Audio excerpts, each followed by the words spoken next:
ಎಲ್ರಿಗೂ ನಮಸ್ಕಾರ. ಹಾಗೆ welcome back to my YouTube channel. ಇವತ್ತು ನಾನು ಆಫ್ಟರ್ನೂನಿಂದ ವಿಡಿಯೋನ ಶುರು ಮಾಡಿದ್ದೀನಿ.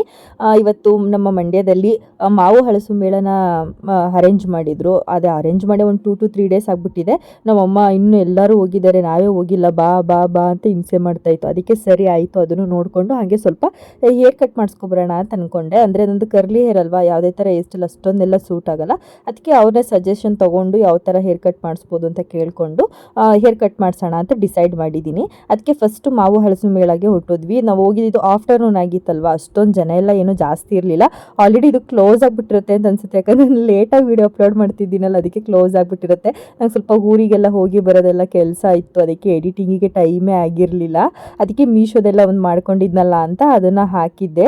ಮೀಶೋದಲ್ಲೂ ತುಂಬ ಐಟಮ್ಸ್ಗಳು ತರಿಸ್ತಿರ್ತೀನಲ್ವ, ಅದಕ್ಕೆ ಅದರದ್ದು ಒಂದೊಂದು ವೀಡಿಯೋನ ಮಧ್ಯದಲ್ಲಿ ಹಾಕೋಣ ಅಂತ ಅಂದ್ಕೊಂಡಿದ್ದೀನಿ. ಯಾರಿಗಾರು ಯೂಸ್ಫುಲ್ ಆದರೆ ತೊಗೊಬೋದಲ್ವ ನೀವೂ ಅಂತ. ನಾನು ಇನ್ಸ್ಟಾಗ್ರಾಮ್ ಅವ್ರಿಗೆಲ್ಲ ಗೊತ್ತಿರುತ್ತೆ ನಾನು ಹಾಕೋದು, ಬಟ್ ಯೂಟ್ಯೂಬ್ಗೆ ನಾನು ಸ್ಟಾಪ್ ಮಾಡಿಬಿಟ್ಟಿದ್ದೀನಿ. ಶಾರ್ಟ್ಸಲ್ಲಿ ಹಾಕ್ತಿದ್ದೆ, ಬಟ್ ಇವಾಗ ಸ್ಟಾಪ್ ಮಾಡಿಬಿಟ್ಟಿದ್ದೀನಿ. ಅದಕ್ಕೆ ಇವಾಗ ಲೆಂತಿ ವೀಡಿಯೋ ಥರನೇ ಮಾಡಿ ಒಂದು 10-15 ಪ್ರಾಡಕ್ಟ್ಸ್ ಎಲ್ಲ ಬಂದಾಗ ವೀಡಿಯೋ ಮಾಡಿ ಹಾಕೋಣ ಅಂತ ಅಂದ್ಕೊಂಡೆ. ಹಾಗೆ ಎಕ್ಸಿಬಿಷನು ಅಷ್ಟೇ ತುಂಬಾ ಇಷ್ಟ ಆಯಿತು ನನಗೆ. ತುಂಬ ವೆರೈಟೀಸ್ ಆಫ್ ಕಲೆಕ್ಷನ್ಸ್ ಇತ್ತು ಅದರಲ್ಲಿ. ನನಗಂತೂ ಒಂದು ಬ್ಯಾಂಗಲ್ ತುಂಬಾ ಇಷ್ಟ ಆಗೋಯಿತು. ಬಟ್ ಅದನ್ನು ಈ ಕಡೆಯಿಂದ ಹೋಗಿ ತೊಗೊಂಡು ಬರೋಣ, ನೆಕ್ಸ್ಟ್ ಆ ಕಡೆ ಎಲ್ಲೂ ಬೇರೆ ಕಡೆಯಲ್ಲೂ ಸಿಗಲಿಲ್ಲ ಅಲ್ವಾ ಅಂತ ಅಂದ್ಕೊಂಡು ಹೋದೆ. ಬಟ್ ಬರೋಷ್ಟರಲ್ಲಿ ಅದು ಖಾಲಿನೇ ಆಗಿಬಿಟ್ಟಿತ್ತು. ಇನ್ನೇನು ಮಾಡೋಕ್ಕಾಗುತ್ತೆ ಅಂತ ಅಂದ್ಬಿಟ್ಟು ಸುಮ್ಮನಾದ್ವಿ. ಹಾಗೆ ನೆಕ್ಸ್ಟ್ ಸೆಕ್ಷನಿಗೆ ಬಂತು ಅಂತಂದರೆ ಈ ತಿಂಡಿ ತಿನಿಸುಗಳೆಲ್ಲ ಮಾಡ್ತಾರೆ ನೋಡಿ, ಆ ಥರ ಸೆಕ್ಷನ್ ಇತ್ತು. ಎಲ್ಲನೂ ಬೇಯಿಸಿಟ್ಟಿದ್ರು, ಎಲ್ಲರೂ ಒಂದೊಂದು ಟೇಸ್ಟ್ ಮಾಡ್ತಾಯಿದ್ರು.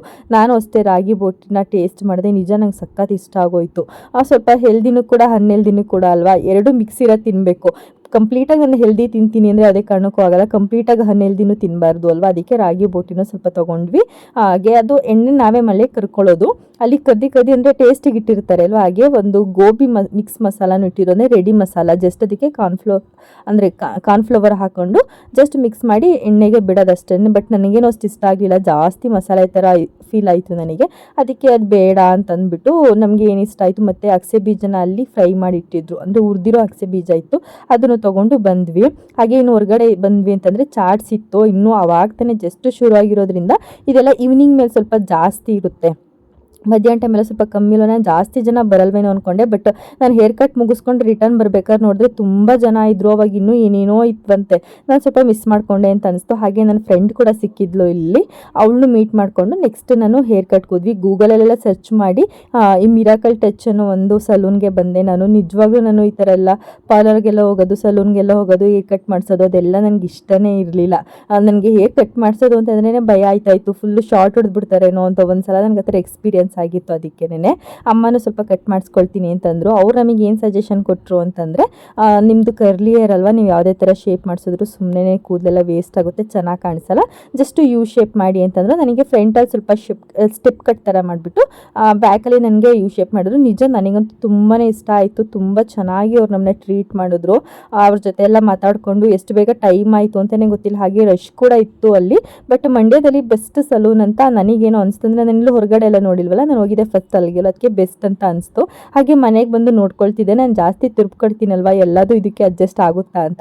ತುರುಪು ಸ್ವಲ್ಪ ಯಾಕೋ ಸಣ್ಣ ಕಾಣಿಸ್ತಿದೆ ಅಂತ ಅನಿಸ್ತು ನನಗೆ, ಅಂದರೆ ಫ್ರಂಟಲ್ಲೆಲ್ಲ ಕಟ್ ಮಾಡಿಸ್ಬಿಟ್ಟಿದೆ ಅಲ್ವಾ, ಅದಕ್ಕೆ ಸ್ವಲ್ಪ ತುರುಬು ಸಣ್ಣ ಕಾಣಿಸ್ತಿದೆ ಅನ್ಸೋ ಥರ ಫೀಲ್ ಆಯಿತು ನನಗೆ. ಇಟ್ಸ್ ಓಕೆ, ಬೆಳೆಸೋಣ ಅಂತಂದ್ಬಿಟ್ಟು ಸುಮ್ಮನಾದೆ. ಅವರು ಪರ್ಮನೆಂಟ್ ಥರ ಸ್ಟ್ರೈಟ್ ಎಲ್ಲ ಬರುತ್ತಲ್ಲ, ಆ ಥರ ಎಲ್ಲ ಮಾಡಿಸ್ಕೊಬಿಡಿ, ನಿಮಗೆ ಎಷ್ಟು ಸೆಟ್ ಆಗುತ್ತೆ.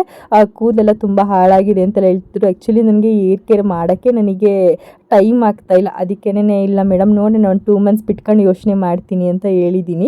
ನನಗೂ ಅಷ್ಟೇ ಸ್ವಲ್ಪ ಸ್ಟ್ರೈಟ್ ಹೇರ್ ಇರಬೇಕು ಅಂತ ಆಸೆ ನನಗೆ. ಬಟ್ ಸ್ಟ್ರೈಟ್ ಇರೋರಿಗೆಲ್ಲ ಕರ್ಲಿ ಹೇರ್ ಇರಬೇಕು ಅಂತ ಕರ್ಲ್ ಮಾಡ್ಕೊತಿರ್ತಾರೆ, ನಮ್ಮ ಕರ್ಲಿ ಇರೋರಿಗೆಲ್ಲ ಸ್ಟ್ರೈಟ್ ಹೇರ್ ಬೇಕು ಅಂತ ಅಂದ್ಕೊಳ್ತಿರ್ತೀವಿ. ಬಟ್ ಅದು ಏನು ಮಾಡೋಕ್ಕಾಗಲ್ಲ ಅಲ್ವಾ. ಬಟ್ ಚಿಕ್ಕ ವಯಸ್ಸಲ್ಲಂತೂ ತುಂಬಾ ಬೇಜಾರು ಮಾಡ್ಕೊಳ್ತಿದ್ದೆ, ಏನು ಹೇರ್ ಸ್ಟೈಲು ಮಾಡೋಕ್ಕಾಗಲ್ಲ, ಇದಕ್ಕೆ ಸುಮ್ಮನೆ ಜುಟ್ಟು ಹಾಕೋಬೇಕು ಇಲ್ಲ ಜಡೆ ಹಾಕೋಬೇಕು ಅಂತ ನಮ್ಮ ಅಮ್ಮನ ಕೈಲೆಲ್ಲ ಜಗಳ ಮಾಡುವೆ, ನಿನ್ನಿಂದ ಕರ್ಲಿ ಹೇರ್ ಬಂದಿರೋದು ನನಗೆ ಅಂತ. ನಮ್ಮಮ್ಮ ಏನು ಮಾಡೋಕ್ಕಾಗಲ್ಲ, ಸುಮ್ಮನಿರು ಅಂತ ಸಮಾಧಾನ ಮಾಡ್ತಾಯಿತ್ತು. ಬಟ್ ಇವಾಗ ಕರ್ಲಿ ಹೇರ್ಗಿರೋ ಡಿಮ್ಯಾಂಡ್ ನೋಡ್ಬಿಟ್ಟು ಅಯ್ಯೋ ನನಗೆ ಗಾಡ್ ಗಿಫ್ಟ್ ಇದು ಅಂತ ನನಗೆ ಇಷ್ಟ ಆಗುತ್ತೆ. ಬಟ್ ಒಂದೊಂದ್ಸಲ ಬೇಜಾರಾಗುತ್ತೆ, ಏನು ಫ್ರೀ ಹೇರ್ ಬಿಡೋಕ್ಕಾಗಲ್ಲ ಯಾವಾಗ್ಲೂ. ಇಲ್ಲಾಂದರೆ ಬನಾನಾ ಕ್ಲಿಪ್ ಹಾಕಬೇಕು, ಇಲ್ಲಾಂದರೆ ಸುಮ್ಮನೆ ಇಲ್ಲಿ ಜಡೆ ಹಾಕೊಬಿಡ್ಬೇಕು ಅಂತ ಅನಿಸ್ತಿರೋದು. ಅದಕ್ಕೆ ನಾನು ಜಾಸ್ತಿ ಕೂದಲನ್ನೇ ಬಿಡೋಕ್ಕಾಗಲ್ಲ, ಎಲ್ಲನೂ ಮೇಲ್ಗಡೆ ಇಟ್ಬಿಟ್ಟು ಒಂದು ತುರುಪ್ ಥರ ಹಾಕ್ಬಿಡ್ತೀನಿ. ಬಟ್ ಇವಾಗ ಸ್ವಲ್ಪ ನನಗೇನೋ ಫ್ರೀ ಹೇರ್ ಬಿಡ್ಬೋದು ಅಂತ ಅನಿಸ್ತು. ಬನಾನಾ ಕ್ಲಿಪ್ಪೆಲ್ಲ ಹಾಕಿದ್ರೆ ತುಂಬ ಚೆನ್ನಾಗಿರುತ್ತೆ ಅಂತ ಅನಿಸ್ತು. ಯಾಕಂದರೆ ಸ್ವಲ್ಪ ಯು ಶೇಪ್ ಮಾಡಿಸ್ಬಿಟ್ಟು ಫ್ರಂಟಲ್ಲೆಲ್ಲ ಸ್ವಲ್ಪ ಕಟ್ ಮಾಡಿಸಿದೆಯಲ್ಲ, ನನಗೇನೋ ಕಂಫರ್ಟಬಲ್ ಅಂತ ಅನಿಸ್ತು. ಹಾಗೆ ಅಲ್ಲಿಂದ ಫ್ರೂಟ್ಸ್ ಎಲ್ಲ ತಂದಿದ್ದೆಲ್ಲ ಅದನ್ನೆಲ್ಲ ಜೋಡಿಸಿ ಇಟ್ಕೊಳ್ತಿದ್ದೀನಿ. ಫ್ರೂಟ್ಸ್ ಎಲ್ಲ ಖಾಲಿ ಆಗಿಬಿಟ್ಟಿತ್ತು ಮನೇಲಿ. ಹಾಗೆ ಈ ಮಶ್ರೂಮ್ನ ಕೂಡ ತೊಗೊಬಂದಿದ್ದೆ, ಖಾಲಿ ಆಗಿಬಿಟ್ಟಿತ್ತು. ನಮ್ಮ ಕಡೆ ಇದೆಲ್ಲ ಮಶ್ರೂಮ್ ಎಲ್ಲ ಎಲ್ಲ ಸಿಗಲ್ಲ, ನಾವು ಮಂಡ್ಯಕ್ಕೆ ಹೋಗ್ಬಿಟ್ಟು ತೊಗೊಬರ್ಬೇಕು. ನಮ್ಮ ಹಾಸನ ಸೈಡೆಲ್ಲ ಏನು ಅಂತಂದರೆ ನಮ್ಮ ಅತ್ತೆಯಲ್ಲಿ ಗದ್ದೆಗೆಲ್ಲ ಹೋಯ್ತಾರಲ್ಲ ಅಲ್ಲೆಲ್ಲ ಬೆಳೆದಿರುತ್ತಂತೆ, ಎಲ್ಲ ಕಿತ್ಕೊಂಡ್ಬರ್ತಾರೆ. ಬಟ್ ನಮಗೆಲ್ಲ ಈ ಥರ ಮಶ್ರೂಮ್ ತಿಂದೆ ಅಭ್ಯಾಸ ಆಗ್ಬಿಟ್ಟಿದೆ. ಅದಕ್ಕೆ ಇವಾಗ ಮಶ್ರೂಮಲ್ಲಿ ಒಂದು ರೆಸಿಪಿನ ಶೂಟ್ ಮಾಡ್ಕೊಳ್ಳೋಣ ಅಂತಂದ್ಬಿಟ್ಟು ಮಾರ್ನಿಂಗ್ ವೀಡಿಯೋನ ಕಂಟಿನ್ಯೂ ಮಾಡ್ತಿದ್ದೀನಿ. ಈ ಮಶ್ರೂಮ್ ಎಲ್ಲ ಹೆಂಗೆ ಅಂತಂದರೆ ಆವಾಗ ಫ್ರೆಶ್ ಇರುತ್ತೆಲ್ಲ, ಫ್ರೆಶ್ ಇರೋದ್ರೆ 3 ಡೇಸ್ ಅಷ್ಟೇ ಅದಕ್ಕೆ ಎಕ್ಸ್ಪೈರಿ ಡೇಟ್ ಇರುತ್ತೆ. 3 ಡೇಸ್ ಒಳಗಡೆ ನಾವು ತಿನ್ಕೊಬಿಡ್ಬೇಕು. ನಾವು ಆಲ್ರೆಡಿ ಅವತ್ತಿನ ದಿನವೇ ಅದು ರಿಸೀವ್ ಆಗಿದ್ದು, ಅವತ್ತಿನ ಅದಕ್ಕೆ ನೆಕ್ಸ್ಟ್ ಡೇನೇ ಮಾಡ್ಕೊಬಿಡೋಣ ಅಂತಂದ್ಬಿಟ್ಟು ಬಂದೆ. ಮಶ್ರೂಮಲ್ಲಿ ಇವತ್ತು ನಾನು ಏನು ಮಾಡ್ತಿದ್ದೀನಿ ಅಂತಂದರೆ ಮಶ್ರೂಮ್ ಫ್ರೈಡ್ ರೈಸ್ ಮಾಡ್ತಾಯಿದ್ದೀನಿ. ಅಂದರೆ ಮಶ್ರೂಮ್ನ ಗೋಬಿ ಥರ ಮಾಡಿಕೊಂಡು ಗೋಬಿ ಫ್ರೈಡ್ ರೈಸ್ ಅಂತಲೇ ಹೇಳ್ಬೋದು, ಮಶ್ರೂಮ್ ಗೋಬಿ ಫ್ರೈಡ್ ರೈಸ್ ಅಂತಲೇ ಅಂದ್ಕೊಳ್ಳಿ ನೀವು. ತುಂಬಾ ಟೇಸ್ಟ್ ಅಂತೂ ಸಖತ್ತಾಗಿರುತ್ತೆ. ಇಲ್ಲಿ ಒಂದು ಏನಾಗೋಯ್ತು ಅಂದರೆ ನಾನು 2 ಟೈಮ್ಸ್ ಮಾಡಬೇಕಾಯಿತು. 1 ಟೈಮ್ ನಾನು ನಮ್ಮ ಮಾಮೂಲಿ ಎಲ್ರಿಗೂ ಹೇಗೆ ಮಾಡ್ತಿದ್ದೆ, ಎಷ್ಟು ಜನಕ್ಕೆ ಮಾಡ್ತಿದ್ದೆ ಅಷ್ಟೇ ಜನಕ್ಕೆ ಮಾಡಿದ್ದು.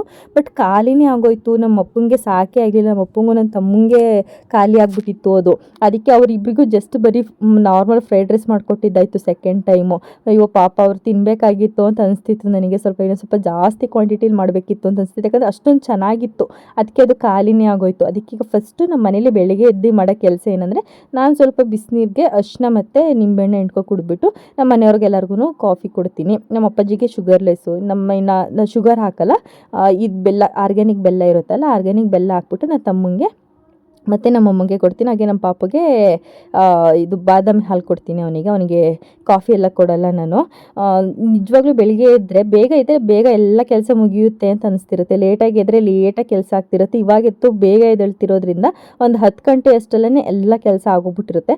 10 ಗಂಟೆ ಮೇಲೆ ಆರಾಮಾಗಿ ಫ್ರೀಯಾಗಿರ್ಬೋದು.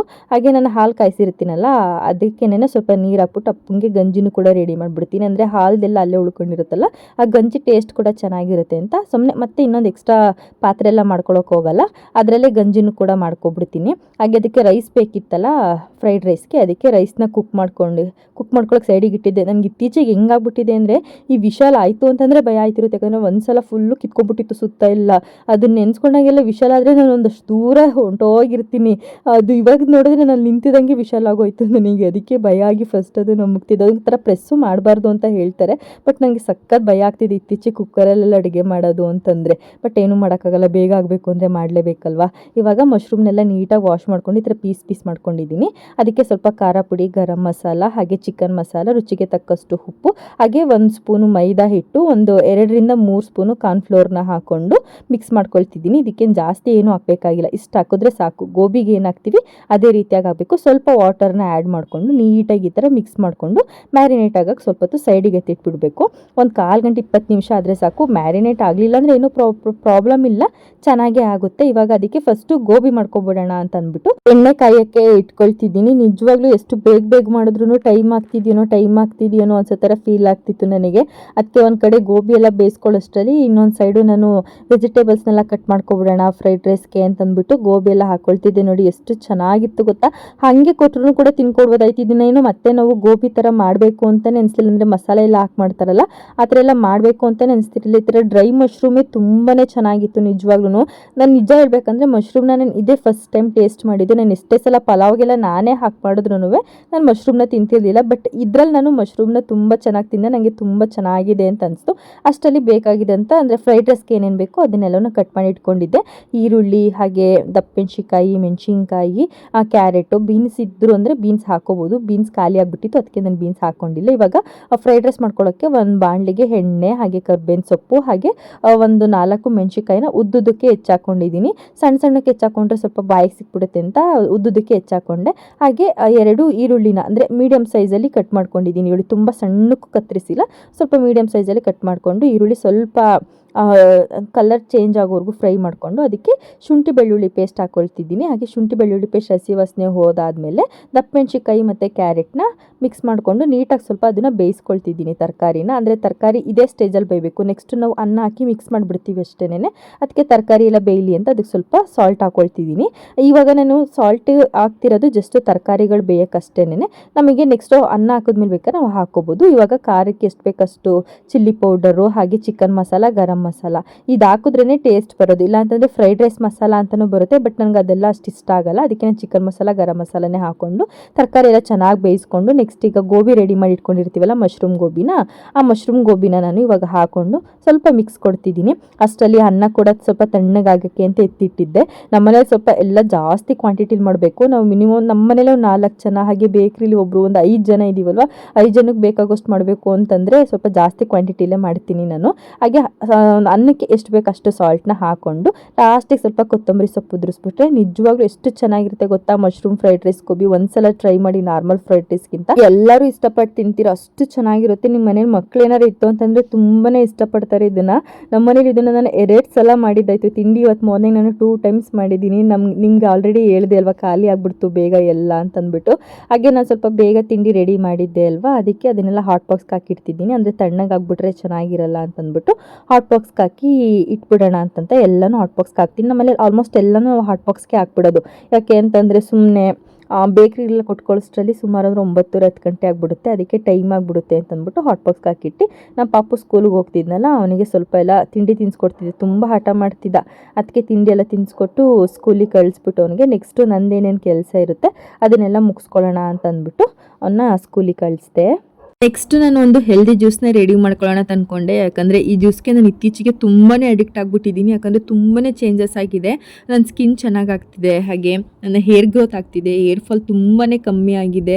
ನಿಜವಾಗ್ಲೂ ಇದರಿಂದ ಇಷ್ಟು ಬೆನಿಫಿಟ್ ಇದೆ ಅಂತ ನೆನ್ಕೊಳ್ತಿರ್ಲಿಲ್ಲ. ಮುಂಚೆ ನಾನು ಯಾವಾಗಲೂ ಒಂದೊಂದು ಸಲ ಮಾತ್ರ ಕುಡಿತಾ ಇದ್ದೆ, ಬಟ್ ಇವಾಗಂತೂ ಕಂಟಿನ್ಯೂಸ್ ಆಗಿ ನಾನು ಈ ಬೆಟ್ಟದ ನೆಲ್ಲಿಕಾಯಿನ ನಾನು ಎಲ್ಲ ಜ್ಯೂಸ್ಗಳಲ್ಲೂ ಆ್ಯಡ್ ಮಾಡ್ಕೊಳ್ಳೋದು ಕಲ್ತ್ಕೊಬಿಟ್ಟಿದ್ದೀನಿ. ತುಂಬ ಹೆಲ್ತಿಗಂತೂ ತುಂಬಾ ಬೆನಿಫಿಟ್ಸ್ ಇದೆ. ಇದನ್ನು ಅಷ್ಟೇ ಸಿಂಪಲಾಗಿ ಮಾಡ್ಕೋಬೋದು. ಇವಾಗ 1-2 ಬೆಟ್ಟದ ನೆಲ್ಲಿಕಾಯಿನ ನಾನು ಈ ಥರ ಚಿಕ್ಕದಾಗಿ ಹೆಚ್ಚಿಟ್ಕೊಂಡಿದ್ದೀನಿ. ನೆಕ್ಸ್ಟ್ ಅದಕ್ಕೆ ಒಂದು 7-8 ಪೀಸು ಸೌತೆಕಾಯಿನ ಹಾಕೊಳ್ತಿದ್ದೀನಿ, ಯಾಕಂದರೆ ಸ್ವಲ್ಪ ಒಗ್ರು ಕಮ್ಮಿ ಆಗಲಿ ಅಂತ. ಹಾಗೆ ಒಂದು ಸ್ವಲ್ಪ ಜಜ್ಜಿಟ್ಕೊಂಡಿರುವಂಥ ಶುಂಠಿ, ಹಾಗೆ ಕರ್ಬೇವಿನ ಸೊಪ್ಪು ಕಣ್ಣಿಗೆ ತುಂಬಾ ಒಳ್ಳೆಯದು, ಹಾಗೆ ಕೂದಲಿಗೂ ಅಷ್ಟೇ ತುಂಬಾ ಒಳ್ಳೆಯದು. ಈ ಥರ ಹೆಲ್ದಿ ಜ್ಯೂಸ್ಗಳನ್ನ ಕುಡಿಯೋದು ಅಭ್ಯಾಸ ಮಾಡಿಕೊಂಡ್ರೆ ತುಂಬಾ ಚೆನ್ನಾಗಿರುತ್ತೆ. ನಾನಂತ ಇವಾಗ ಅಡಿಕ್ಷನ್ ಥರ ಆಗಿಬಿಟ್ಟಿದೆ ನನಗಿದು. ಹಾಗೆ ರುಚಿಗೆ ಸ್ವಲ್ಪ ಉಪ್ಪನ್ನ ಹಾಕೊಳ್ತಿದ್ದೀನಿ, ಯಾಕಂದರೆ ಒಗ್ರು ಎಲ್ಲ ಸ್ವಲ್ಪ ಇರುತ್ತಲ್ವ ಅದು ಬೆಟ್ಟದ ನೆಲ್ಲಿಕಾಯಿ ಅಂದಮೇಲೆ ಅದೆಲ್ಲ ಕಮ್ಮಿ ಆಗಬೇಕು ಅಂತಂದರೆ ನಾವು ಸ್ವಲ್ಪ ಸಾಲ್ಟ್ ಹಾಕ್ಕೊಂಡ್ರು ಕೂಡ ಕಮ್ಮಿ ಆಗುತ್ತೆ. ಇವಾಗ ಇದನ್ನು ನೀಟಾಗಿ ಮಿಕ್ಸ್ ಮಾಡಿಕೊಂಡು ನೀವು ಹಾಗೆ ಕೂಡ ಕುಡಿಬೋದು. ಇಲ್ಲಾಂದರೆ ನಾನು ಸೋಸ್ಕೊಂಡು ಕುಡಿತೀನಿ ಅಂತಂದರೆ ಆ ಥರನೂ ಕೂಡ ಮಾಡ್ಕೋಬೋದು. ನನಗೆ ಹಾಗೆ ಕುಡಿಯೋಕ್ಕೆ ಇಷ್ಟ ಆಗಲ್ಲ, ಯಾಕೆಂದರೆ ಅದೆಲ್ಲ ಬಾಯಿಗೆಲ್ಲ ಸಿಗೋದು ಅಂತಂದರೆ ಒಂಥರ ಅನಿಸ್ತಿರುತ್ತೆ. ಬಟ್ ಈ ಥರ ಸೋಸ್ಕೊಂಡು ಕುಡಿಯೋದು ಅಂತಂದರೆ ಒಂದು 6-7 ಸಿಪ್ಪಲ್ಲಿ ಮುಗ್ದೋಗ್ಬಿಡುತ್ತಲ್ವ, ಅದಕ್ಕೆ ಈ ಥರ ಸೋಸ್ಕೊಬಿಡ್ತೀನಿ ನಾನು.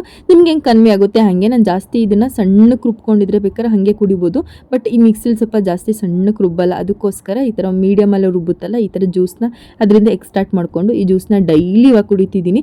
ತುಂಬ ಒಳ್ಳೆ ಬೆನಿಫಿಟ್ ಇದೆ. ನೀವು ಈ ಥರ ಟ್ರೈ ಮಾಡಿ ನೋಡಿ, ನಿಮಗೂ ಕೂಡ ತುಂಬ ಬೆನಿಫಿಟ್ಸ್ ಇದೆ ಅಂತ ಅನಿಸುತ್ತೆ.